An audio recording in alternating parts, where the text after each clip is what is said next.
الحمد للہ نحمده ونصلی علی رسوله الکریم اما بعد فاعوذ باللہ من الشیطان الرجیم بسم اللہ الرحمن الرحیم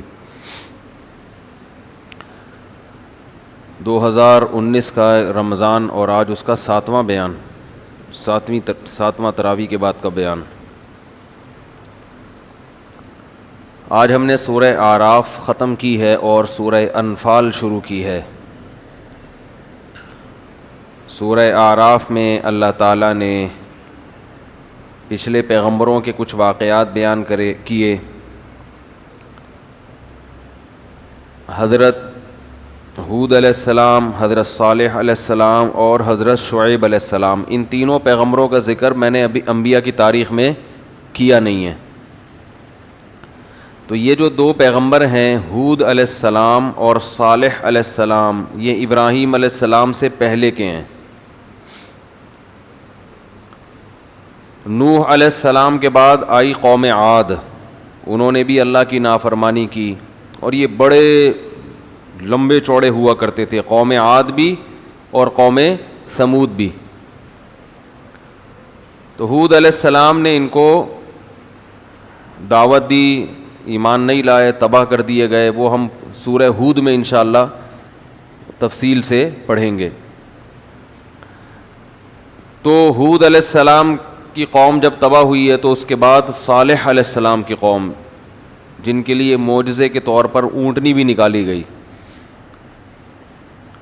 اور پھر شعیب علیہ السلام کی قوم، وہ بعد میں ہے، وہ ابراہیم علیہ السلام کے بعد ہے۔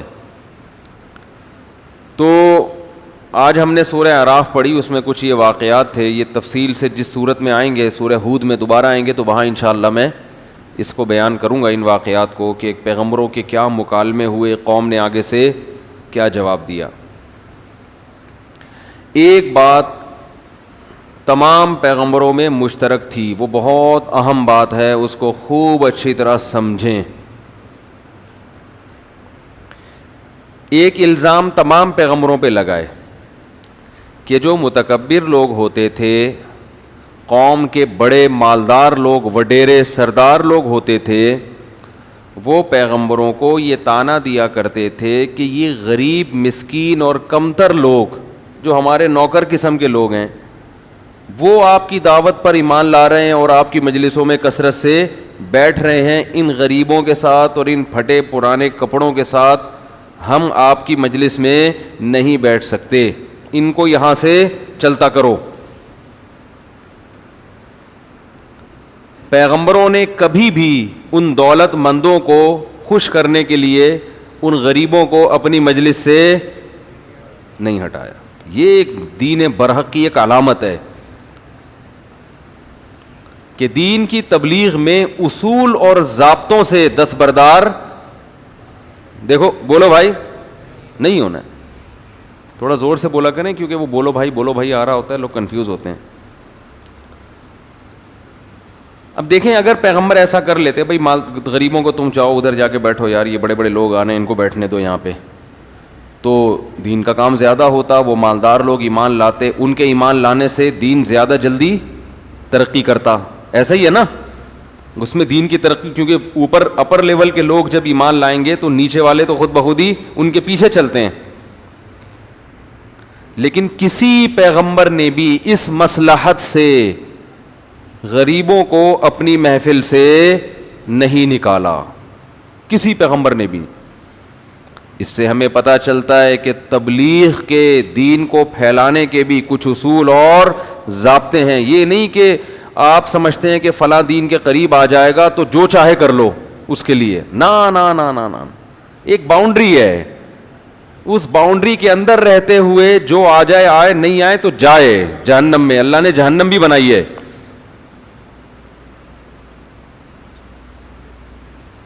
آ رہی ہے سمجھ؟ اب اگر مالدار آدمی کو غریب کے ساتھ بیٹھتے ہوئے شرم آ رہی ہے تو ہم اس کی وجہ سے غریب کو مجلس سے نہیں نکال سکتے، نہیں نکال سکتے۔ تمہیں آ رہی ہے تو یہ تمہارے اندر کا تکبر ہے، یہ تمہارے اندر کا۔ ہاں، مالدار کو اگر سہولت نہیں مل رہی، مثال کے طور پر وہ ایسی جگہ بیٹھنا اس کے لیے عملی طور پر ممکن نہیں ہے, وہ عادت نہیں ہے اس کو ایسی جگہ بیٹھنے کی, بیمار ہو جاتا ہے وہ ایسی جگہ, جیسے ہوتا ہے نا بھائی وہ پروٹوکول, ایسی گرمی برداشت نہیں ہو رہی اس سے, وہ اے سی کا عادی ہے اور آپ نے دھوپ میں اجتماع ہو رہا ہے ٹھیک ہے نا, تو وہ اس کی سہولت کے لیے الگ انتظام کر دینا وہ ایک الگ چیز ہے.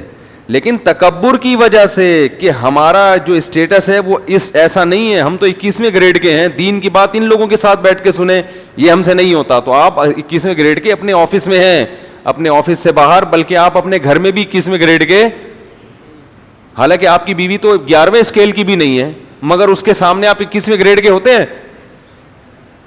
تو 21واں گریڈ صرف اپنے آفس میں ہوتا ہے, آفس سے باہر بولو بھائی نہیں ہوتا. آپ کہیں گے کہ نبی نے تو یہ فرمایا کہ انزل الناس منازلہم, لوگوں سے ان کے مرتبے کے موافق پیش آؤ, تو 21 گریڈ والے کو وہ پروٹوکول باہر بھی ملنا چاہیے. تو اس کا مطلب یہ ہے کہ ایک آدمی ایک چیز میں اپنی توہین محسوس کرتا ہے, بڑا آفیسر, وہ چھوٹا آدمی اس چیز میں اپنی توہین محسوس نہیں کرتا. تو اب چھوٹے آدمی کے ساتھ اب آپ اگر کوئی ایسا معاملہ کر رہے ہیں, اس سے ابے تبے سے بات کر رہے ہیں, تو وہ محسوس نہیں کرتا اس میں. لیکن اگر آفیسر سے ابے تبے سے بات کریں گے وہ اپنی بے عزتی محسوس کرے گا. تو ایسے موقع پہ آفیسر کی رعایت کرنی چاہیے, سمجھ رہے ہیں. لیکن مجلس میں بیٹھتے ہوئے اگر کسی کو شرم آ رہی ہے, پہلی جو قسم میں نے بیان کی نا, لوگوں کے اپنے مزاج ہوتے ہیں نا. دیکھو فقہاء نے ایک مسئلہ بیان کیا, اس کی آواز تو کرو, روزانہ آواز چینج ہوتی ہے, پتہ نہیں کیا مسئلہ ہے. آپ دیکھیں ایک آدمی, فقہاء نے لکھا ہے کہ بعض لوگ ایسے ہیں عزت دار ہوتے ہیں, ان کو کوئی سخت لفظ بھی آپ بول دو نا تو ان کے لیے بہت بھاری ہوتا ہے.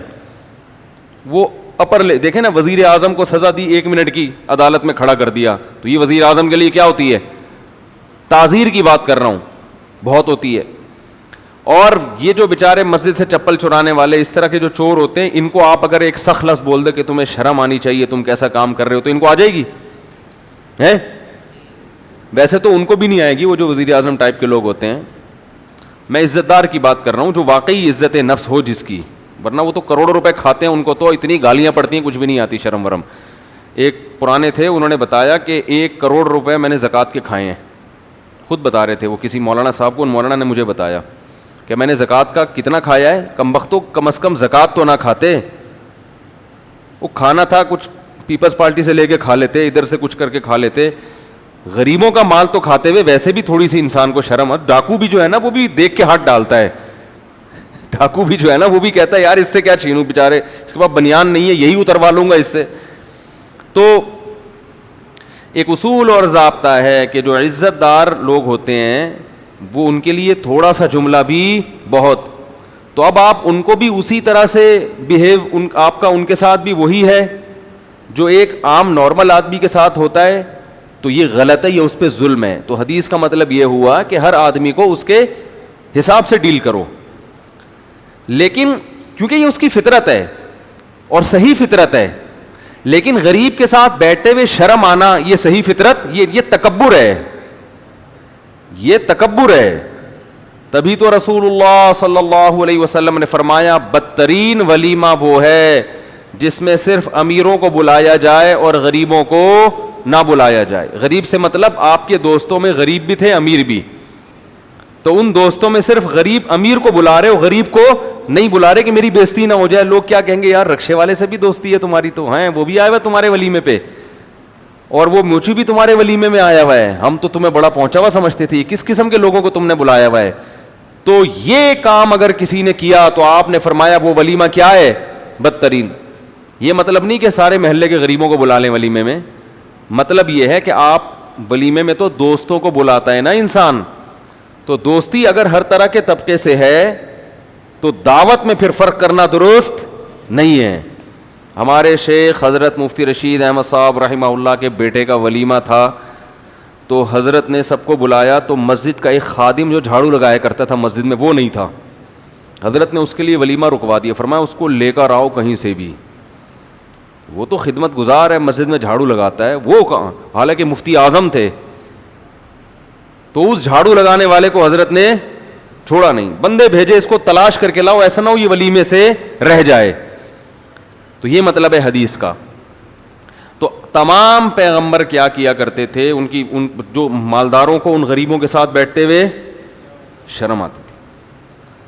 اچھا ایک بات تو یہ, تو اس سے ہمیں کیا پتہ چلا, پیغمبروں نے اس حکمت اور مصلحت سے کہ کوئی بات نہیں دین کی تبلیغ زیادہ ہو جائے گی تو چلو غریبوں تم ذرا ادھر جا کے بیٹھو, یہاں 18ویں گریڈ کے آفیسر آ کے بیٹھیں گے تمہارے ساتھ بیٹھتے ہوئے ان کو شرم آ رہی ہے. حالانکہ فائدہ بہت تھا مگر پیغمبروں نے اس فائدے کی رعایت نہیں کی, بلکہ پیغمبروں نے کیا کہا, نوح علیہ السلام نے کہا من ینصرنی من اللہ ان طردتہم, اگر میں ان کو اپنی مجلس سے ہٹاؤں گا تو مجھے اللہ کے عذاب سے تم بچا لو گے کیا؟ اللہ کہے گا نہیں کہ تم فرق کیوں کر رہے ہو مخلوق میں, یہ بھی میرے بنائے ہوئے وہ بھی میرے بنائے ہوئے, تو ان کا جنت میں جانا کم ضروری, ان کا زیادہ ضروری ہے جنت میں جانا, یعنی ان کا زیادہ ضروری ہے اور ان لوگوں کا جنت میں جانا زیادہ ضروری نہیں ہے, تو ان کو تو بٹھاؤ ان کو ہٹا دو, یہ کیسے ہو سکتا ہے؟ ادھر ہی بیٹھیں گے آ کے. اور سب کے لیے دین کی دعوت کیا ہے؟ برابر. تو ایک تو یہ پتا چلا اس ہمیں اصول کہ مصلحت اور حکمت کی بھی کیا ہوتے ہیں دائرے. ہم اگر یہ چاہتے ہیں ساری دنیا ہدایت پر آ جائے گی تو یہ ممکن نہیں ہے, ساری دنیا نہیں آئے گی کبھی بھی ہدایت پر. کچھ لوگ آئیں گے, کچھ اسی طرح ہٹ دھرمی کرتے رہیں گے. آپ اگر اصول اور ضابطوں سے ہٹ کے ان کو دین پر لانے لگے تو کیا ہوگا کہ آپ بھی دین سے نکل جاؤ گے, وہ تو پھر بھی نہیں آئیں گے. تو اسی میں یہ بھی ہے کہ جوڑ کے لیے بھی, کسی سے جوڑ کرنے کے لیے, ایک صاحب میرے پاس آئے کہنے لگے وہ بینک کی جو جاب کرتا ہے, ایک آدمی سود کماتا ہے تو سودی بینک میں ہے, تو میں اس کو تبلیغ کر رہا ہوں, تو وہ میں اس کا دل رکھنے کے لیے اس کی چائے بھی پی لیتا ہوں. تو میں نے کہا اس کی آمدن تو حرام ہے بھائی, آپ اس کی آمدن سے اگر اس نے چائے خریدی ہے یا تو کوئی اور ذریعہ آمدن بھی ہے تو ہم تعویل کر لیں گے, ہو سکتا ہے اس سے پلا رہا ہو, لیکن اگر کوئی ذریعہ آمدن نہیں ہے تو پھر اس کی چائے پینا تو آپ کے لیے جائز نہیں ہے. کہیں گے پھر وہ دین کے قریب کیسے آئے گا؟ وہ کہنے لگے وہ دین کے قریب کیسے آئے گا؟ میں نے کہا قریب آنے کے لیے اپنا دین توڑ دینا, حرام جیسے اس کے لیے حرام ہے آپ کے لیے بھی حرام. دین پہ لانے کا مطلب اس سے حرام چھڑوانا ہے نا. تو کہے گا اس دن میرے ساتھ تو خود پی رہے تھے, تو چھڑوا کیوں رہے ہو مجھ سے؟ کیا خیال ہے بھائی؟ دین کے قریب لانے کا مطلب کیا؟ یہی ہے نا کہ فرائض واجبات پورے کرے اور حرام سے بچے. تو آپ نے حرام سے بچانے کے لیے چائے خود اس کے ساتھ پینا شروع کر دی, تو وہ کہے گا خود تو پی رہے تھے. تو اب آپ کہو کہ میں جوڑ پیدا کرنے کے لیے, تو وہ بھی کہے گا میں بھی بیوی بچوں سے جوڑ پیدا کرنے کے لیے, اگر میں یہ جاب چھوڑ دوں گا تو بیوی بچوں سے جوڑ نہیں رہے گا. ابھی کما کے لا رہا ہوں تو بیگم بھی خوش ہے, بچے بھی خوش ہے, تو جیسے آپ مجبور ہیں میں بھی کیا ہوں. تو ایسے تو 10 بہانے ہر آدمی کے پاس ہیں. اس لیے علماء نے لکھا ہے نہیں پی سکتے, ہاں صدقہ کر دو اتنے پیسے زمان, اور اس کو بتا بھی دو کہ میں یہ چائے پی رہا ہوں مگر میں 30 روپے صدقہ کروں گا, تو پھر یہ حلال ہو جائے گی. اس کو بتانا ضروری ہے, ایسے موقع پہ بتانا اس لیے ضروری ہے تاکہ گناہ میں تعاون نہ ہو. وہ یہ نہ سمجھے بعد میں کہ دیکھو خود تو پی لیتے ہیں حرام کو اور ہمارے لیے کیا فتویٰ ہے, حرام ہے, جب اپنی مصلحت ہوتی تو پی لیتے ہیں. تو کسی بھی مصلحت سے گناہ کرنے کی اجازت نہیں ہے. تو ایک حدود ہے, ان حدود کے اندر رہتے ہوئے جوڑ بھی کرنا ہے, محبت بھی, بعض دفعہ خاموشی بھی اختیار کرنی پڑتی ہے گناہ سے. آپ یہ سمجھتے ہیں کہ اس گناہ کو دیکھ کر اگر میں نے ابھی روکا تو یہ اور بگڑ جائے گا, تو خاموشی, یہ مصلحت بھی جائز ہے, لیکن اتنی مصلحت کہ غلط بات شروع کر دو. اب دیکھو عیسائیوں میں جوڑ پیدا کرنے کے لیے آپ نے کیا کیا, کوئی عیسائی آپ کے پاس آیا, اب آپ ڈائریکٹ توحید سے شروع کرو گے نا, حضرت عیسیٰ اللہ کے بیٹے نہیں ہیں, تو اس نے تو ساری زندگی یہ سنا ہے کہ حضرت عیسیٰ معاذ اللہ اللہ کے بیٹے, ایک دم یہاں پکڑ لیا تو وہ بدک جائے گا. تو اس کا طریقہ کیا ہے؟ قرآن نے بیان کیا تعالوا الی کلمۃ سواء بیننا وبینکم, آؤ ہم ایک خدا کی طرف بلاتے ہیں سب کو, تمہاری بھی دعوت ہے ایک رب کی عبادت, ہماری بھی دعوت ہے ایک رب کی عبادت, تو مشترک چیزوں پہ لاؤ, ان چیزوں پہ آہستہ آہستہ وہ خود بخود آ جائے گا. تو اس چیز پہ کچھ چھیڑنے کی ضرورت نہیں ہے, لیکن جوڑ پیدا کرنے کے لیے آپ اس کو یہ کہنا شروع کر دیں کہ حضرت عیسیٰ کو تم اللہ کا بیٹا کہتے ہو, کوئی اتنا بڑا مسئلہ نہیں ہے یہ کوئی اتنا بڑا مسئلہ نہیں ہے. ٹھیک ہے یار, یہ بھی ایک رائے یہ بھی رہی ہے کسی زمانے میں پادریوں کی, تو یہ بھی ایک اختلافی مسئلہ ہے. یہ کیا ہو جائے گا؟ یہ حد سے تجاوز. اس نظریے میں اس کی تائید نہیں کر سکتے آپ, خاموشی اختیار کر سکتے ہو. بعض دفعہ تو ساری زندگی خاموش رہنا پڑتا ہے, لیکن غلط بول دینا کسی کو خوش کرنے کے لیے اس کی شریعت میں اجازت نہیں ہے. تو پہلا مسئلہ کیا پتہ چلا کہ انبیاء غربا کو اپنی محفل سے ہٹاتے نہیں تھے, بلکہ یہ کہتے تھے کہ اگر ہم نے اپنی محفل سے ان کو ہٹا دیا, من ینصرنی من اللہ, تو مجھے اللہ کے عذاب سے کون بچائے گا. آپ صلی اللہ علیہ وسلم کو بھی یہ طعنہ دیا, نوح علیہ السلام کو بھی یہ طعنہ دیا گیا کہ یہ غریب لوگ ہٹاؤ. نوح علیہ السلام نے, ہر پیغمبر کو یہ طعنہ ملا ہے. دوسرا, ہمارے نبی کو کیسے ملا طعنہ؟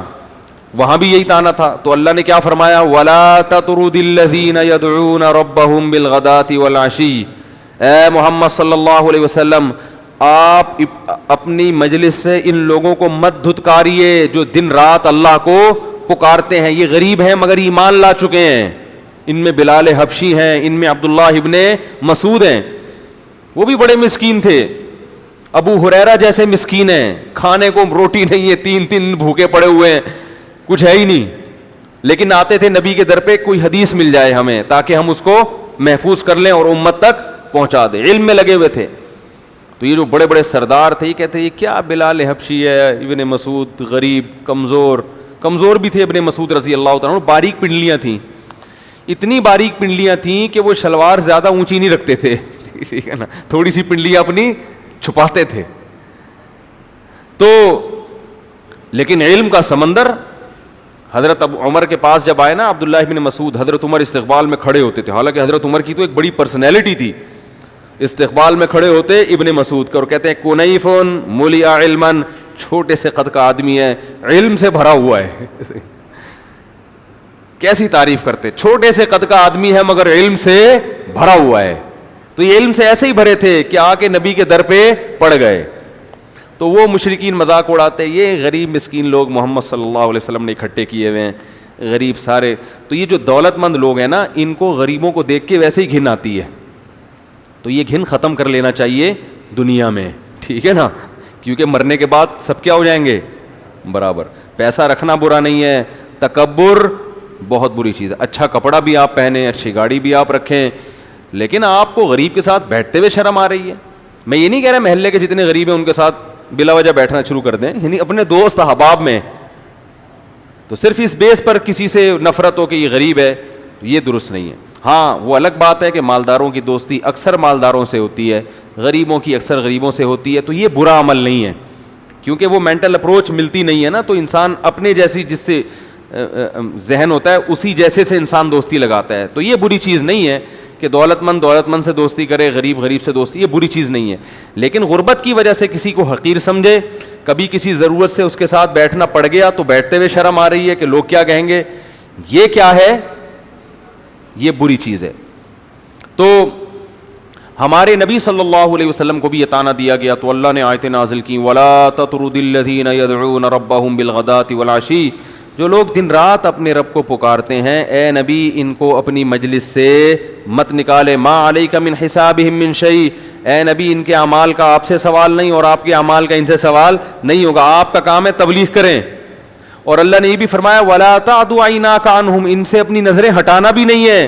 تُرِيدُ زِينَةَ الْحَيَاةِ الدُّنْيَا, ایسا نہ ہو ان دولت مندوں کے پیچھے گویا کہ آپ دنیا تلاش کرنے میں لگے ہوئے ہیں. حالانکہ نبی یہ کام, نبی کہاں دنیا تلاش کر, لیکن آپ کے عمل سے ایسا لگے کہ آپ مالداروں کو زیادہ فوکس کر رہے ہیں اور غریبوں کو اہمیت نہیں دے رہے. تو آپ کے عمل سے بھی یہ نہیں ظاہر ہونا چاہیے. کتنی سخت دعوت. آپ بتاؤ معاذ اللہ نقل کفر کوئی جھوٹا نبی ہو, وہ تو سب سے پہلے کس کو فوکس کرے گا, ہے بھائی, وہ کہے گا یار یہ پہلے سارا اپر لیول کا طبقہ ہے, یہ غریب ان کو تو آ بھی رہے ہیں تو بھگاؤ یہاں سے, ان کی وجہ سے ہماری پرسنالٹی کیا ہو رہی ہے, ڈاؤن ہو رہی ہے. لوگ کیا کہیں گے, یار یہ تو غریب لوگ, کیونکہ انسانی فطرت ہے, وہ جو اپر لیول لوگ ہوتے ہیں نا ان کو دیکھ کے فالو کرتا ہے, نیچے والے طبقوں کو فالو نہیں کیا جاتا زیادہ تر. لیکن انبیاء نے کہا بھائی ہم اللہ کے لیے دعوت دے رہے ہیں تو ہم کیوں بھگائیں. اور اللہ نے یہ بھی فرمایا کہ وَإِذَا جَاءَكَ الَّذِينَ يُؤْمِنُونَ بِآيَاتِنَا, اے نبی نہ صرف ان غریبوں کے ساتھ آپ کو بیٹھنا ہے بلکہ جب یہ آپ کی مجلس میں آیا کریں فَقُلْ سَلَامٌ عَلَيْكُمْ, تو ان سے کہا کرو اللہ نے تم پر سلامتی بھیجی ہے. ان کی عزت بھی کریں. کتب ربکم علی نفسہ الرحمہ, اور تمہارے رب نے تمہارے لیے اپنے اوپر رحمت کو لازم کر لیا, فرض کر لیا ہے. قرآن میں آتا ہے نا کتب علیکم الصیام, رمضان میں روزے ہم پر کیا ہیں, فرض ہیں. تو کتبہ کا مطلب کیا ہے, لکھ دی اللہ نے یہ بات.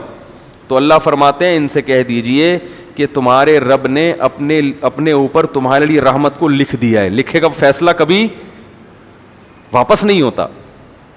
اور کیسے رحمت لکھ دی, انہ من عمل منکم سوءا بجہالۃ, اگر تم میں کبھی غلطی, جہالت سے کوئی غلطی ہو بھی گئی, گناہ ہو بھی گیا, ثم تاب من بعدہ واصلح, پھر تم اگر توبہ کرو گے اور آئندہ اپنے اعمال درست کر لو گے, فانہ غفور الرحیم, اللہ بڑا معاف کرنے والا اور رحم کرنے والا ہے. ہمارے حضرت یہ آیت پڑھ کے بڑا خوش ہوتے تھے, ایک عجیب کیفیت ہوتی تھی کہ وَإِذَا جَاءَكَ الَّذِينَ يُؤْمِنُونَ بِآيَاتِنَا فَقُلْ سَلَامٌ عَلَيْكُمْ كَتَبَ رَبُّكُمْ عَلَى نَفْسِهِ الرَّحْمَةَ, کہ اے نبی جب آپ کے پاس وہ لوگ آئیں جو ایمان لا چکے ہیں تو جب بھی آیا کریں ان سے بولا کریں سلام علیکم, تم پر سلامتی ہو, تمہارے رب نے اپنے آپ پر تمہارے لیے رحمت کو واجب کر لیا ہے, واجب کر لیا ہے. اور مایوس نہ ہو, کبھی غلطی ہو بھی گئی نا توبہ کر لینا, جاؤ گے جنت میں. تو نہ صرف یہ کہ ان غریبوں کو مجلس سے نہیں نکالنا, بلکہ ان کے اعمال پر ان کی حوصلہ افزائی بھی کرنی ہے, اور احساس کمتری میں مبتلا نہیں ہونا کہ اتنے سارے غریب لوگ کیا کر لیں گے, میرا یہ دین کو کیسے دنیا میں غالب کر لیں گے, اس کی فکر آپ نے نہیں کرنی ہے. تو دیکھو کتنی اہم تاکید ہے. آج بہت سے لوگ اس چیز سے غافل ہیں. ایک مالدار پہ محنت کرنی ہو تو دن رات ایک کر دیں گے, غریب آدمی پہ ہو تو کوئی لفٹ ہی نہیں ہو اس کو. ہاں علاقے کے سرداروں پہ الگ سے جا کے محنت کرنا, وڈیروں پہ, یہ غلط نہیں ہے, یہ نبی نے بھی کیا ہے, اس نیت سے کہ یہ کنٹرول میں آیا تو پورا قبیلہ, جیسے نجاشی پہ محنت کی نبی نے, ہرقل کو اسلام کی دعوت دی, تو ہرقل ہے, نجاشی ہے, یا بڑے بڑے جو بادشاہ ہیں, ان کو آپ نے, ابو سفیان کو بڑی عزت دی آپ صلی اللہ علیہ وسلم نے. تو یہ مطلب نہیں ہے کہ اگر کوئی کسی سردار کو الگ سے دعوت دے رہا ہے اس نیت سے کہ یہ آ گیا تو سب آ جائیں گے, تو یہ غلط نہیں ہے. غلط یہ ہے کہ غریب آدمی کو نظر انداز کر کے فوکس سارا کس کو کرنا, ایک ہی طرف فوکس کر دینا. سورہ عبس میں بھی یہی ہوا ہے, سورہ عبس جو نازل ہوئی وہ بھی یہی, عبس وتولی ان جاءہ الاعمی. عبداللہ ابن ام مکتوم نابینا صحابی تھے, وہ نبی کے پاس دوڑتے ہوئے آئے کوئی بات پوچھنے کے لیے, اور آپ سرداروں کو تبلیغ کر رہے تھے. جب وہ آئے دوڑتے ہوئے تو آپ صلی اللہ علیہ وسلم کو ناگوار گزرا اور آپ نے چہرے کو پھیر لیا. وہ غریب تھے, نابینا بھی تھے. اللہ نے کیسی تنبیہ کی, فرمایا عبس وتولی, محمد صلی اللہ علیہ وسلم کے چہرے پہ سلوٹیں آ گئیں اور انہوں نے منہ پھیر لیا. ان جاءہ الاعمی, اس لیے کہ ایک نابینا آ گیا ان کے پاس. وما یدریک لعلہ یزکیٰ, اے نبی ہو سکتا ہے وہ آپ سے بات سن کر ہدایت حاصل کر لیتا. اما من استغنی, جو آپ کی بات سننے نہیں چاہتے ہیں, جو آپ کی بات سننے نہیں چاہتے, فانت لہ تصدی, آپ ان کی ہدایت کے پیاسے ہیں. واما من جاءک یسعی, جو دوڑتا ہوا آ رہا ہے, وہو یخشی, وہ اللہ سے ڈرتا بھی ہے, فانت عنہ تلہی, آپ اس سے لہو و لعب سے کام لے رہے ہیں, اس کی بات کو اہمیت نہیں دے رہے. کیا نبی پر, یعنی جب اللہ کی طرف سے پیغمبر کو تنبیہ ہوئی ہوگی تو نبی کی کیا حالت ہوئی ہوگی, کیا حالت ہوئی ہوگی. اس میں قیامت تک امت کو سبق مل گیا کہ اللہ کے ہاں امیر اور غریب کا فرق, معذور اور صحت مند کا فرق نہیں ہے. اللہ کے ہاں فرق نہیں ہے. اب دیکھو ہمیں اگر تنبیہ ہوتی, مثلا ہم کہیں بیٹھے ہوئے ہوتے اور کوئی بیچارہ نابینا آتا یا کمزور, ہم کہتے ہیں دفعہ یہاں سے, ہم تو ایسے اسٹائل میں کرتے ہیں, نبی تو نے تو ایسا نہیں کیا. اور پھر ہمیں کس بڑے کی طرف سے ڈانٹ پڑتی کہ تم نے اس کے ساتھ ایسا سلوک کیوں کیا, تو ہم جب بھی اس سے ملتے بولتے تم اس دن آ گئے تھے نا جس کی وجہ سے مجھے, تم نہ آتے تو یہ نوبت نہ آتی, تم آئے تھے اس کی وجہ سے مجھے اللہ سے کیا پڑی ہے, ڈانٹ پڑی ہے یا تنبیہ ہوئی ہے. ایسا نہیں تھا. اس کے بعد نبی صلی اللہ علیہ وسلم ان کا اتنا اکرام کرتے, جب بھی عبداللہ ابن مکتوم آتے نا آپ کے دربار میں, آپ صلی اللہ علیہ وسلم محبت سے فرماتے ھذا الذی عاتبنی فیہ ربی, یہ وہ مبارک شخص ہے جس کی وجہ سے میرے رب نے مجھے تنبیہ کی ہے. اتنا بڑا مقام ہے اس کا اللہ کی نظر میں, بڑے خوش دلی کے ساتھ آپ ملتے کہ اس کا اللہ کی نظر میں اس غریب اور نابینا کا اتنا بڑا مقام ہے کہ اس کی وجہ سے سرور انبیاء کو، خاتم النبیین کو، پوری کائنات کے سردار کو اللہ کی طرف سے تنبیہ کی جا رہی ہے. آتب کا لفظی مطلب تو ہے ڈانٹ پلانا، یعنی نبی تو کہیں گے نا اللہ کے بارے میں، وہ ڈانٹ نہیں تھی، وہ ایک محبت کا ایک جملہ تھا. جیسے کسی کو تنبیہ کی جاتی ہے نا، نبی صلی اللہ علیہ وسلم کا مقصد چونکہ دنیا نہیں تھی، وہ بھی دین کے لیے کر رہے تھے، مگر بتایا کہ ظاہر بھی ایسا نہیں ہونا چاہیے جس سے یہ جھلکے کہ آپ دولت مندوں کو غریبوں پہ ترجیح دے رہے ہیں. ظاہری عمل سے بھی یہ شو نہیں ہونا چاہیے. تو یہ علماء کے لیے بھی بڑی آزمائش ہے، تبلیغ والوں کے لیے بھی بڑی آزمائش ہے، اور ہر مسلمان کے لیے بڑی آزمائش ہے. یہ میں نے اپنے شیخ کی مجلس میں دیکھا غریب لوگ زیادہ ہوتے تھے. ہمارے شیخ کے آنا، ہمارے شیخ کی جو خانقاہ تھی نا، اس میں غریب لوگ زیادہ تھے. وجہ اس کی تھی ہمارے حضرت مالداروں کو زیادہ لفٹ وہ ٹکتے ہی نہیں تھے، لفٹ نہیں کراتے. وہ تھوڑا زیادہ ہی استغنا تھا حضرت کا، جو ہر آدمی افورڈ نہیں کر پاتا. لوگ کہتے بھی تھے حضرت تھوڑا سا ہلکا ہاتھ رکھیں. حضرت فرماتے تھے بس میرے دماغ میں گھر گئے جو پھڑکتی ہے تو مجھے پتہ نہیں چلتا. ایک دفعہ کیا ہوا، ایک بڑے سیٹھ صاحب آئے، وہ تھوڑا آگے بیٹھ گئے، علماء سے تھوڑا آگے. حضرت نے فرمایا پیچھے بیٹھیں، یہ علماء کی جگہ ہے. ٹھیک ہے نا. اب ایسا دولت مند آدمی یہ چیز برداشت نہیں کرتا، اور ہر ایک کو ایسا کرنا بھی نہیں چاہیے. آج کل لوگوں میں اتنا برداشت نہیں، اس کو بعد میں سمجھا دیں. ہمارے حضرت اسی وقت کہتے ہیں پیچھے بیٹھیں. ٹھیک ہے نا. تو وہ پھر بہت ہی کوئی تقوی والا ہوتا تھا نا، دولت مند، جو پیسہ بھی ہو اور علماء کی جھاڑ کو برداشت کرنے کی طاقت بھی ہو، وہ پھر ٹکتا تھا. اور وہ پھر ظاہر ہے جب کوئی ایسا برداشت کر کے کسی اللہ والے کی صحبت میں رہے گا تو اللہ اس کو انشاءاللہ بنائیں گے بھی. آج کل تو اتنے نخرے ہوتے ہیں، کوئی ذرا سا کسی کو کچھ لفظ بول دو تو وہ مفتی بھی غلط، اس کا مسلک بھی غلط، یہ لوگ ہی غلط ہیں، حالانکہ وہ ایک آدمی کی غلطی ہوتی ہے، اور بعض دفعہ غلطی ہوتی بھی نہیں ہے. تو نبی صلی اللہ علیہ وسلم پھر جب جایا کرتے تھے نا، عبداللہ بن مسعود اور حضرت ابو ہریرہ اور یہ جو صحابہ، غریب مسکین صحابہ، جب یہ مجلس میں بیٹھا کرتے تھے، اصحاب صفہ، وہ جو چبوترا ہوا کرتا تھا، اب نہیں ہے وہ مسجد نبی میں، اب جو چبوترا ہے لوگ اس کو سمجھ کے بیٹھ رہے ہوتے ہیں اس پہ. تو اصحاب صفہ کا جو چبوترا تھا، تو نبی صلی اللہ علیہ وسلم وہاں جاتے، ان کے ساتھ بیٹھتے اور فرماتے یہ وہ لوگ ہیں کہ جن کے بارے میرے رب نے مجھے کہا ہے کہ میں اپنے آپ کو ان لوگوں میں باندھ کے رکھوں، جوڑ کے رکھ دوں. وَاصْبِرْ نَفْسَكَ، اپنے آپ کو باندھ دوں ان لوگوں کے ساتھ.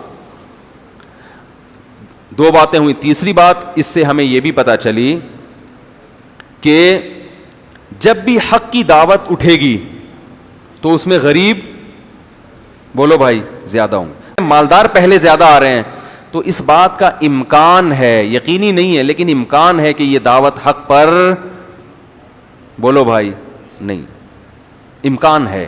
کیونکہ انبیاء کی دعوتوں میں ہمیشہ غریب زیادہ آئے اور پہلے آئے، بعد میں مالدار آئے ہیں، بڑے بڑے لوگ آئے ہیں.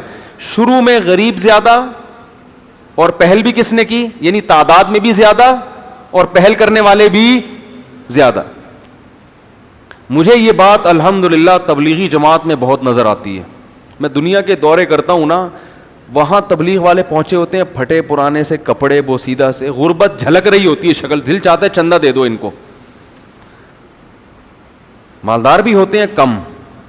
تو میں کہتا ہوں یہ جو انبیاء کی دعوت کا جو منہج تھا نا، اس کے قریب ہونے کی علامت ہے. انبیاء کی دعوت کا جو طریقہ ہے نا، منہج، اس کے تبلیغی جماعت قریب ہے. اس کی علامت یہ ہے کہ اس میں بھی غریب ہول سیل کے حساب سے ہیں. ٹھیک ہے نا. اور وہیں بریگیڈیئر بھی بیٹھا ہوگا اور وہیں چپل گھانٹنے والا بھی بیٹھا ہوگا، آپ نے دیکھا ہوگا.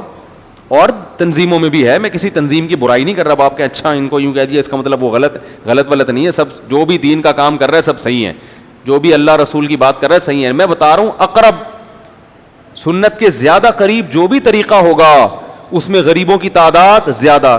جو شیخ و مرشد خانقاہ بنائے اور اس میں غریب زیادہ ہیں تو سمجھ لو کہ اس کی اصلاح کا طریقہ نہج نبوی کے قریب ہے. اور اگر اس شیخ و مرشد کے پاس دولت مند لوگوں کا تو حصار ہے، غریب بالکل کونے میں بیٹھے ہوئے ہیں، تو سمجھ لو کہ ان کی دعوت نہج نبوت سے دور ہے. سمجھتے کیوں نہیں؟ یہ نہیں کہ دولت مند ہونے نہیں چاہیے، وہ تو آتے ہیں، وہ کوئی سارے دولت مند جہنم میں تھوڑی جائیں گے، جنت بھی بہت سے جائیں گے. تو یہ بڑی اہم بات ہے قرآن میں جگہ جگہ دولت مند. تو تو اس سے کبھی بھی غریب آدمی سے آپ کو تکبر نہیں کرنا چاہیے. یہ بہت نبی صلی اللہ علیہ وسلم نے فرمایا قیامت کے دن نبی نے فرمایا میں نے جنت میں زیادہ تر مساکین اور غریب دیکھے ہیں, مالدار کم دیکھے ہوں گے لیکن شارٹ ہوں گے جنت میں. اور جہنم میں اس کا برعکس ہوگا, ٹھیک ہے, کیونکہ جب دولت آتی ہے تکبر بھی آتا ہے. تو تکبر ختم کرنے کا طریقہ پتہ ہے کیا ہے؟ دولت اگر آئے تو تکبر نہ رہے. ہمارے جامعۃ الرشید میں جب ہم پہلے پڑھا کرتے تھے تو وہاں مالدار طلبہ بھی بہت بڑے بڑے مالدار تھے, ایسے طلبہ بھی تھے بہت اللہ نے پیسہ دیا تھا. تو وہ اپنی اصلاح کی فکر ان کو ہوتی تھی کہ ہم میں کہیں کبر نہ پیدا ہو جائے.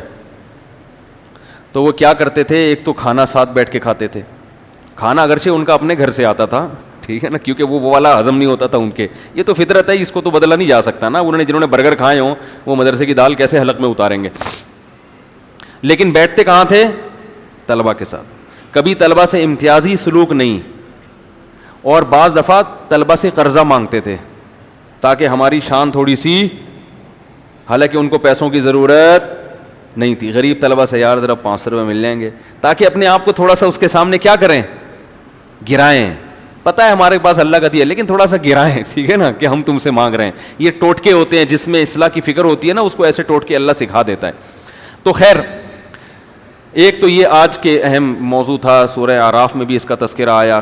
دوسرا اہم موضوع آج جو ہم نے پڑھی ہے اس میں موسیٰ علیہ الصلاۃ والسلام نے جو اللہ تعالیٰ کا دیدار کیا, یعنی دیدار کی خواہش ظاہر کی. فرعون کا پورا واقعہ بیان کیا ہے, وہ ہم آگے پڑھیں گے انشاءاللہ, کہ کس طرح بنی اسرائیل کو نکالا, ظلم کی چکیز میں پسے ہوئے تھے. پھر موسیٰ علیہ السلام کو آزادی ملی. جب آزادی ملی ہے تو اب بھائی آپ تورات لے کر آئیں, اللہ کی کتاب لے کر آئیں تاکہ ہم اس کو پڑھیں اور ہم اس کو نافذ کریں. موسیٰ علیہ السلام گئے تورات لینے کے لیے, تو بنی اسرائیل کے کچھ لوگ کہنے لگے اے موسیٰ ہم جب تک آپ کے ساتھ گواہ بن کے نہیں جائیں گے ہمیں یقین نہیں آئے. کیسے نالائق لوگ نا, سارے معجزے دیکھ چکے. تو موسیٰ علیہ السلام کے فرعون کو غرق ہوتے ہوئے دیکھ لیا, اب بھی کہہ رہے ہیں کہ کچھ بندے ہماری طرف سے سلیکٹڈ جائیں گے, پتہ چلے آپ اللہ سے ہم کلام ہو رہے ہیں, وہاں سے تورات لے بھی رہے ہیں, اپنی اخپل طریقے سے تو نہیں کہیں لے کر آ رہے آپ. کیسے نالائق. جو نالائق ہوتے ہیں نا وہ سیدھے نہیں ہوتے, یاد رکھو. یہ کچھ گاڈ گفٹڈ کچھ چیزیں ہوتی ہیں, کیونکہ غلامی میں ایک بہت طویل عرصہ گزر گیا تھا نا, تو ہر چیز میں عیب, ہر چیز میں عیب. تو اسی طرح بعض آدمیوں کی یہ فطرت ہوتی ہے, بعض عورتوں کی, بعض آدمیوں کی, کہ ہر چیز میں کس پہلو کو لے کے جانا ہے, نیگیٹو پہلو کو. ہر عالم کی تقریر سے منفی چیز نکالنا ہے, ہر آدمی کی بات اس کو الٹی نظر آتی ہے, تو وہ بدگمان جلدی ہوتے ہیں. تو موسیٰ علیہ الصلاۃ والسلام نے 70 آدمی لے گئے اپنے ساتھ, قوم کے بڑے بڑے. انہوں نے اپنی آنکھوں سے دیکھا بھائی تورات وہاں سے لے کر آ رہے ہیں. تو پھر کہنے لگے اے موسیٰ لن نؤمن لک حتی نری اللہ جہرۃ, جب تک اللہ کو اپنی آنکھوں سے نہیں دیکھ لیتے یقین نہیں کریں گے. اللہ کا جلوہ تو موسیٰ نہیں کر سکے, تم کرو گے, ٹھیک ہے, تم کرو گے. تو اللہ کو اتنا غضب آیا کہ اللہ نے ان پہ وہ بجلی کی کڑک بھیجی اور وہ سارے مر گئے. جب مرے ہیں تو موسیٰ علیہ السلام نے کہا اللہ میں جاؤں گا, جو گواہ تھے وہ تو شاٹ. تو قوم تو میری ایسی نالائق ہے, بولے گی کچھ تھا ہی نہیں بھائی, گواہوں کو کیا کر دیا, مار دیا. تو اللہ نے اپنی رحمت سے ان 70 کو دوبارہ زندہ کیا. اور موسیٰ علیہ السلام جب گئے نا تورات لینے کے لیے, تو پیچھے بنی اسرائیل نے بچڑے کی عبادت شروع کر دی. حضرت موسیٰ وقت سے پہلے پہنچ گئے. اللہ نے جو ٹائم دیا تھا نا کہ اس وقت آنا, تو اس سے پہلے ہی پہنچ گئے. تو اللہ نے پوچھا کہ اے موسیٰ آپ اتنی جلدی کیوں آئے؟ فرمایا عجلت الیک ربی لترضی, اے اللہ تجھے خوش کرنے کے لیے. جس سے انسان کو محبت ہوتی ہے اس سے ملاقات کا انتظار کر رہا ہوتا ہے اور ٹائم سے پہلے پہنچ جاتا ہے. ہوتا ہے کہ نہیں ہوتا؟ دولہا اس لیے شادی میں ٹائم سے پہلے نہیں پہنچتا, اس کو شرم آ رہی ہوتی ہے, ورنہ وہ 6 دن پہلے جا کے بیٹھ جائے تمبو میں. حقیقت بتا رہا ہوں. وہ آپ اشکال کریں گے نا بھائی اس کو بھی تو محبت, لیکن وہ تو لیٹ کیوں آتا ہے؟ وہ شو مارنے کے لیے لیٹ آتا ہے کہ ہم بڑے لوگ ہیں, اور اس کو پتہ ہے دلہن مجھ سے بھی لیٹ ہے. تو جس سے انسان کو ملاقات کا شوق ہوتا ہے, تمنا ہوتی ہے, تو حضرت موسیٰ کو اللہ سے عشق جیسی محبت, تو وقت سے پہلے ہی پہنچ گئے. اللہ نے کہا کہ اے موسیٰ تو یہاں آ گیا, تیری قوم نے پیچھے بچڑے کی عبادت شروع کر دی ہے. واپس گئے, وہ لمبا واقعہ ہے, پھر انشاءاللہ بیان کریں گے. تو ایک مرتبہ موسیٰ علیہ السلام جب اللہ کے پاس آئے تو کیونکہ اللہ کا بار بار کلام سنتے تھے, اللہ کے کلام کی لذت محسوس کی تھی, تو دل میں تڑپ پیدا ہوئی کہ جس کا کلام اتنا لذیذ ہے اس کا جلوہ کیسا ہوگا. تو اللہ سے کہنے لگے ربی ارنی انظر الیک, اے اللہ تو مجھے اپنا جلوہ دکھا, میں تجھے دیکھنا چاہتا ہوں. قال لن ترانی, اللہ نے کہا ہرگز ممکن نہیں ہے. لیکن موسیٰ تھے اور اللہ جانتے تھے کہ ان کی اندر کی کیفیت ایسی ہے کہ محض سمجھانے سے بات سمجھ میں نہیں آئے گی, ایسی کیفیت ہو چکی ہے. تو اللہ نے کہا چل کر کے دکھاتا ہوں میں تجھے. انظر الی الجبل, پہاڑ کو دیکھ, اس پر ذرا سی تجلی ڈالوں گا. فإن استقر مکانہ, اگر یہ پہاڑ اپنی جگہ ٹھہر گیا, فسوف ترانی, تو بھی دیکھ سکتا ہے مجھے. فلما تجلی ربہ للجبل, پہاڑ پر ذرا سی تجلی پڑی ہے, جعلہ دکا, پہاڑ ٹوٹ ٹوٹ کے ریزہ ریزہ ہو گیا. اتنا بڑا پہاڑ جو ہے نا وہ دھماکے کے ساتھ غائب ہو گیا. وخر موسیٰ صعقا, اور موسیٰ علیہ السلام بے ہوش ہو کر گر گئے. فلما افاقا, جب ہوش آیا, قال, تو کیا کہا, سبحانک, اے اللہ تو اس عیب سے پاک ہے کہ دنیا کی آنکھوں سے تجھے کوئی دیکھ سکے, اور میں توبہ کرتا ہوں, میں نے غلط مطالبہ کیا تجھ سے. تو اللہ نے کیا فرمایا, یا موسیٰ انی اصطفیتک علی الناس, اے موسیٰ اب دیدار کی خواہش چھوڑ دے, اب جو تجھ سے باتیں کر رہا ہوں وہ غور سے سن. میں نے تجھے منتخب کر لیا ہے تمام لوگوں پر, برسالاتی, اپنی رسالت اور اپنے کلام کے ساتھ. میرا پیغام, جب میں انسانوں سے کوئی پیغام بات کروں گا تو میسنجر کون ہوگا, تو ہوگا. کیسا, کتنا بڑا مقام ہے کسی انسان کو جو دیا جا رہا ہے. جب میں اپنی بات عوام تک پہنچاؤں گا تو واسطہ کس کو بناؤں گا, تجھے. لہذا تو یہ سمجھ رہا ہے نا میں نے تجھے دیدار نہیں کرایا, تو یہ تیری توہین کے لیے نہیں ہے, کیونکہ اتنا اس دن عزت میں تجھے دے رہا ہوں. بات یہ کہ ان دنیا کی آنکھوں میں وہ طاقت میں نے رکھی ہے ہی نہیں, یہ تو مادی آنکھیں ہیں, یہ برداشت نہیں کر پائیں گی. فخذ ما آتیتک وکن من الشاکرین, اب تو کام کو فوکس کر جو تجھے دیا جا رہا ہے, یہ چھوڑ دے کہ دیدار اور اللہ ملا اور باتیں کروں گا تجھ سے, دیدار کروں گا, ملاقات, یہ ہو جائے گا آخرت میں. اب تم نے کیا کرنا ہے, کام کو فوکس کرنا ہے. وہ کام کیا ہے, میرا پیغام لوگوں, دعوت اور تبلیغ, لوگوں کو میرے سے جوڑنا ہے, اللہ کی طرف بلانا ہے. کس طرح, یہ تورات ہے, خود اس کو تھام لے بقوہ, مضبوطی سے. وَأَمُرْ قَوْمَكَ, اور اپنی قوم کو جا کے کہہ دے, يَأْخُذُوا بِأَحْسَنِهَا, اس کو مضبوطی سے تھام لیں. یہاں ایک نقطے کی بات بتا کے بس بیان ختم کرتا ہوں. جس کو اللہ سے محبت ہوتی ہے اس کو اللہ سے مناجات میں زیادہ مزہ آتا ہے, لوگوں میں تبلیغ میں اتنا مزہ, بولو نا بھائی, نہیں آتا. لوگوں میں بیان کرتا ہے, تبلیغ کرتا ہے, اس لیے کہ اللہ کا حکم ہے. دل اس کا چاہتا ہے کہ میں کس سے رازوں میں نیاز کروں, بولو نا, اللہ سے. تہجد میں, دعاؤں میں, تلاوت میں. ہاں ایک انسان کی طبیعت ہے, تھک جاتا ہے, ایک الگ بات ہے, لیکن چونکہ اللہ کا حکم ہے کہ مخلوق میں بھی رہو اور مخلوق میں بھی بات کو پہنچاؤ, اس لیے وہ یہ کام کرتا ہے. ہم نے اپنے علماء سے, بزرگوں سے سنا ہے کہ جس عالم کو خلوت میں عبادت میں دل نہ لگتا ہو اور جھمگھٹوں میں اس کا دل لگتا ہو تو یہ اس کے باطن کی خراب ہونے کی علامت ہے. کیونکہ وہ لوگوں میں تبلیغ کر رہا ہے اللہ کے لیے, اللہ کو خوش کرنے کے لیے, تو اللہ سے محبت ہوگی تو اللہ کو خوش کرنے کی کوشش کرے گا. اور جس سے انسان کو محبت ہوتی ہے, انسان اس کے قریب رہنے میں زیادہ سکون محسوس کرتا ہے, اس سے دور رہنے میں زیادہ سکون محسوس نہیں کرتا. جب انسان مخلوق میں کام کرتا ہے تو اللہ کی طرف توجہ کم ہوتی ہے, اور جب نماز پڑھتا ہے, تلاوت کرتا ہے, دعا کرتا ہے تو اللہ کی طرف توجہ زیادہ ہوتی ہے. بات نہیں آ رہی میرا خیال ہے سمجھ. اس لیے علماء کہتے ہیں جو لوگ دین کی دعوت اور تبلیغ کا کام کرتے ہیں ان کے لیے نفلی عبادت عام لوگوں سے زیادہ ضروری ہے, تاکہ ان کا کنیکشن اللہ سے ڈائریکٹ جڑا رہے. جو لوگ دین کا کام زیادہ کرتے ہیں اور ان نماز کی طرف زیادہ توجہ نہیں, عبادت کی طرف, تو وہ اللہ سے دور ہوتے ہیں اور مخلوق کے ماحول سے قریب ہو جاتے ہیں. پھر ان میں حب جاہ پیدا ہونے کا بھی خطرہ ہوتا ہے. لوگ واہ واہ بھی کر رہے ہوتے ہیں, واہ بھائی واہ بھائی, سب جوتے بھی اٹھا رہے ہیں, ہدیے بھی آ رہے ہیں, ہاتھ پاؤں بھی چومے جا رہے ہیں, تو وہ اللہ کو گئے بھول اور مخلوق میں ہو گئے مشغول. کیا شعر گائے دیکھو. خود بخود ہو گیا یہ. وہ اللہ کو بھول کر مخلوق میں کیا ہو جاتے ہیں؟ مشغول. پھر وہ مخلوق کو راضی کرنے کی فکر میں لگ جاتے ہیں. یار اتنی واہ واہ ہوئی تھی اس دفعہ بیان میں, وہ مزہ نہیں آیا. پھر وہ کیا کریں گے؟ آہستہ آہستہ یہ خرابی آتے آتے حق بیان کرنا چھوڑ دیتے ہیں. پھر جس چیز جہاں پبلک جا رہی ہے وہاں جانا, کیونکہ مخلوق ہی اصل مقصد بن جاتی ہے نا. تو پھر مخلوق کی خوشی میں وہ خوش ہیں اور مخلوق بس ناراض نہ ہو. تو یہ علماء سو بن جاتے ہیں کچھ وقت کے بعد جا کر, جن کو علماء سو کہا جاتا ہے.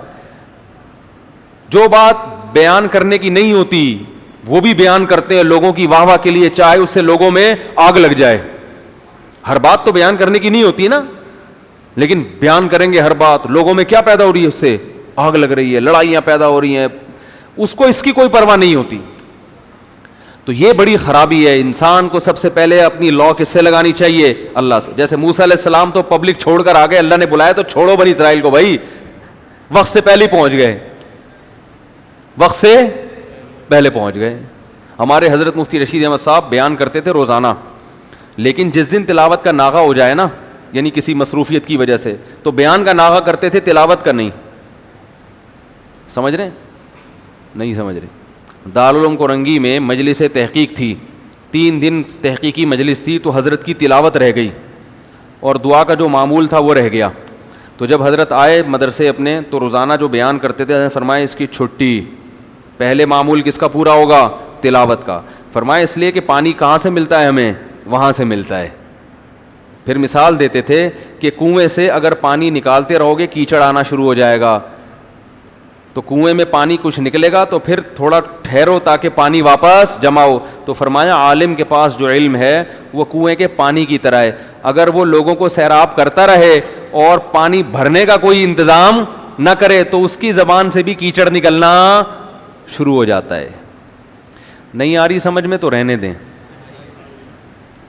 تو وہ تو یہ تلاوت کرنا, ذکر کرنا, تہجد پڑھنا, اللہ سے دعائیں مانگنا, اس سے کیا ہوتا ہے؟ زمین عالم کی یا کوئی بھی عامی شخص ہو, اس کی زمین زرخیز ہوتی رہتی ہے اور وہ انوارات اس میں جذب ہوتے رہتے ہیں. اللہ کی محبت جوش مارتی ہے. پھر وہ کنویں میں جو پانی بھرتا ہے نا, وہ پبلک میں کیا کرے گا؟ تقسیم. تو حضرت فرمایا کرتے تھے بیان کا ناغہ کروں گا, تلاوت کا ناغہ نہیں کروں گا. بیان کی چھٹی جاؤ. ہم کہیں اڑے ہم بیان سننے آئے ہیں یار, چھٹی. انہوں نے فرمایا نہیں بھائی, ہم پہلے تلاوت کریں گے. تو رمضان میں تو بیان چھوڑ ہی دیا کرتے تھے, حالانکہ رمضان میں تو پبلک کا بڑا. حضرت فرمایا رمضان صرف عبادت کے لیے. رمضان کس کے لیے؟ عبادت کے لیے. یہ حضرت کی رائے تھی, لیکن دوسرے علماء کی رائے یہ کہ اگر رمضان میں آپ چھوڑ دیں تو پبلک مارکیٹ سے شارٹ, یعنی مارکیٹ سے مراد مسجدوں سے کیا ہو جائے گی, تو مجبوری ہے. تو شوق ہمیں زیادہ کیا ہونا چاہیے؟ نفلی عبادت کا, اور تنہائی میں عبادت. جھم گھٹوں میں عبادت وہ بھی ٹھیک ہے, جب دل نہیں لگتا اکیلے میں تو جھمگٹے میں بھی کر لے آدمی, گناہ نہیں ہے.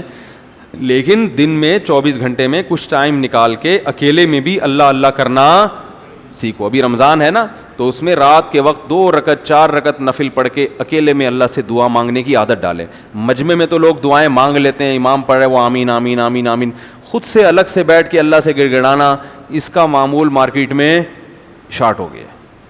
ایک دفعہ میں کوئی ویڈیو یوٹیوب کی تھی, اس میں دکھایا کہ وہ کوئی خطیب تقریر کر رہا ہے, بڑے لچھے دار, وہ خود بھی رو رہا ہے, پبلک کو بھی رلا رہا ہے.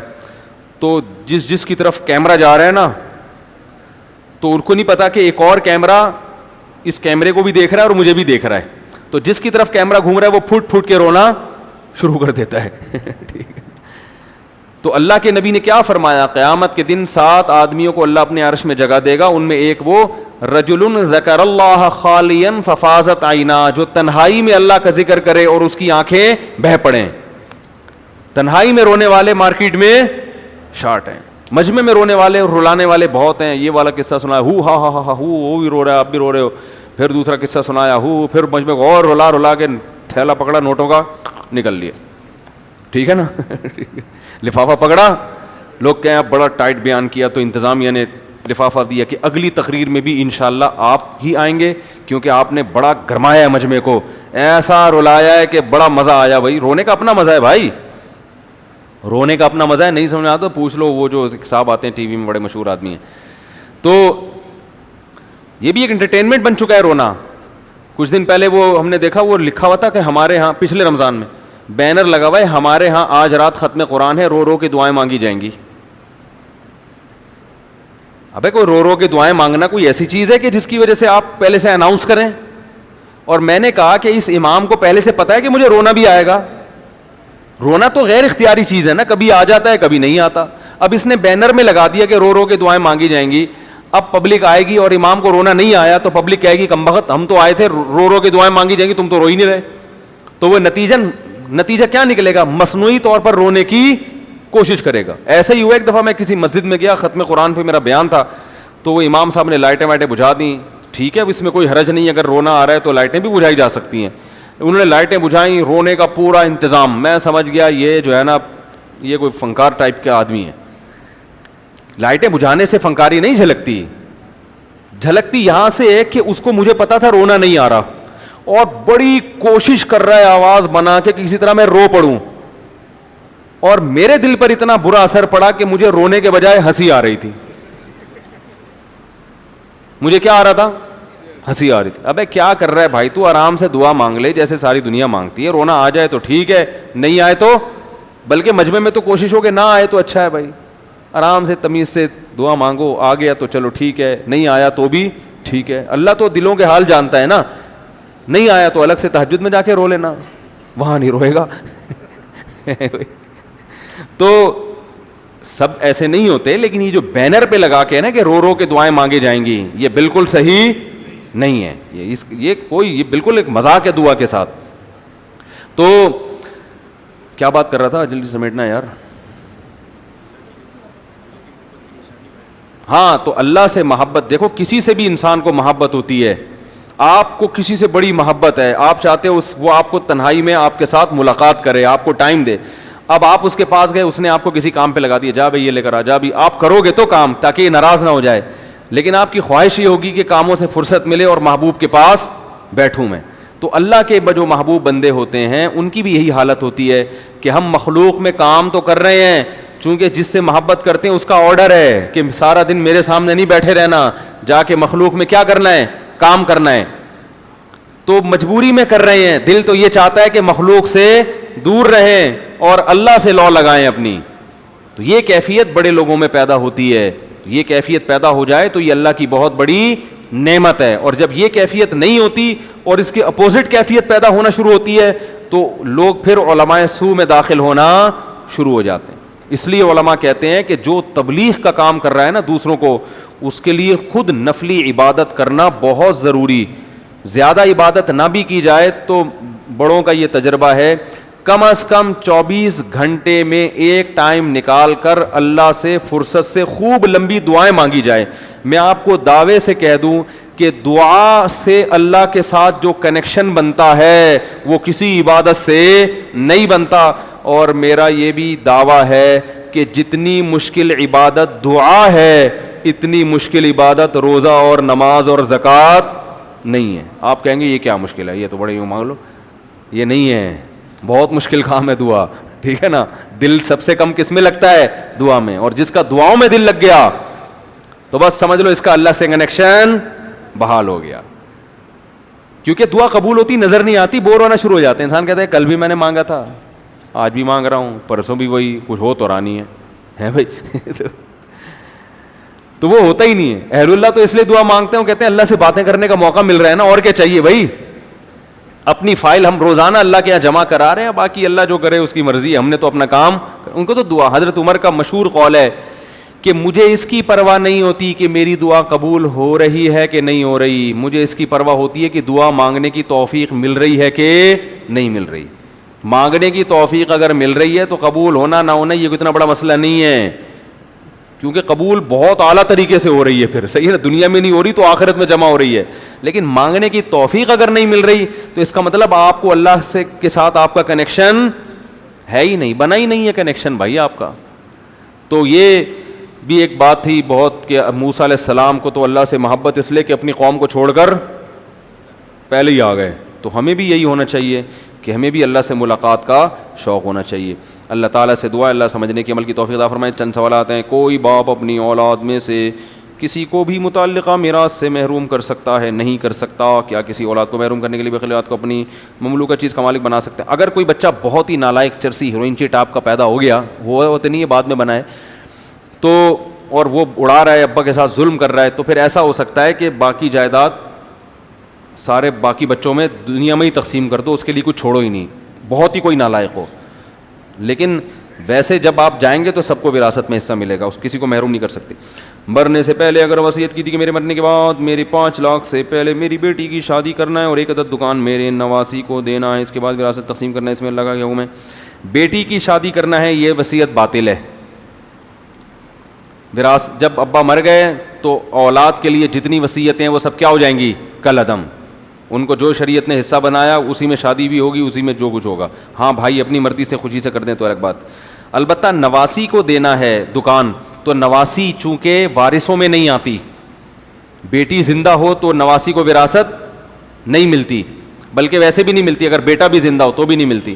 تو چونکہ وہ وارثوں میں نہیں ہے تو اس کے لیے وصیت 1/3 کے اندر جائز ہے. تو یہ دکان اگر ٹوٹل جائیداد کا 1/3 سے کم ہے یا 1/3 تک ہے تو یہ وصیت ہوگی, 1/3 سے زیادہ ہے تو 1/3 کی حد تک ہوگی, اس سے زیادہ میں نہیں ہوگی. سمجھ میں آ گیا تو ٹھیک ہے, نہیں آیا تو دارالفتہ سے رجوع کریں. سوال آرام سے پڑھیں. شکریہ مفتی صاحب. مرنے کے بعد اگر وراثت نہیں, بھائی ہم آرام سے نہیں پڑھتے, وراثت میں 10 لاکھ چھوڑ کر گیا ہے, ان کی 1 بیگم اور 2 بیٹیاں ہیں, وراثت کس طرح تقسیم ہوگی؟ بیٹا اور باپ نہیں ہے. مرنے کے بعد وراثت میں 10 لاکھ چھوڑ کر گیا, ان کی 1 بیگم, 1 لکھا ہوا ہے. دیکھو اب لوگ کتنے سمجھدار ہو گئے ہیں میرے بیان سن کے, یا ویسے یہ 1 بیگم, ہاں 1 بیگم اور کتنے سمجھدار ہو گئے نا لوگ. 1 بیگم اور 2 بیٹیاں ہیں, وراثت کس طرح تقسیم ہوگی؟ تو 10 لاکھ کا جو 8واں حصہ ہے, 10 لاکھ کو 8 پہ ڈیوائڈ کریں, جو جواب آئے وہ 1 بیگم کو دے دیں, جو وحدہ لا یعنی اکیلی ہے, وحدہ لا شریک لہا کہیں گے اس کو, اکیلی بیگم. باقی کل جائیداد کا 2/3 66% 66% وہ بیٹیوں کو دے دیں. سمجھ میں آ گئی بات؟ 12.5% بیوہ کو ملے گا, 66.6% 2 بیٹیوں کو ملے گا, جو بچ گیا وہ ملے گا میت کے بھائیوں کو, بھائی بہنوں کو. سمجھ میں آ رہی ہو؟ بشرطے کہ میت کے ابا اماں میں سے کوئی زندہ نہ ہو. اگر ابا اماں زندہ ہیں تو پھر الگ حساب ہے, تو ابا اماں زندہ نہ ہو تو باقی کس کو ملے گا؟ میت کے بھائیوں اور بہنوں کو, کیونکہ بیٹا نہیں ہے. اگر بیٹا ہو نا پھر بھائی بہنوں کو نہیں ملتا. اگر فرض نماز میں امام کے پیچھے کوئی واجب چھوٹ جائے تو کیا اس کو امام کے سلام پھیرنے میں سجدہ سہو نہیں ہوگا؟ فرض نماز میں امام کے پیچھے تکبیر پڑھنا ضروری ہے, امام سے پڑھنی چاہیے, سنت ہے. تکبیر تحریمہ تو فرض ہے, باقی تکبیرات سنت ہے بس. سبحانک اللہم بحمدک نشہد ان لا الہ الا انت نستغفرک ونتوب الیک. اعتکاف میں جو حضرات بیٹھنا چاہیں نا تو ابھی سے تیاری شروع کر دیں, نیت کریں, اعتکاف کا بہت بڑا ثواب ہے, سمجھ رہے ہیں؟ Thanks for watching.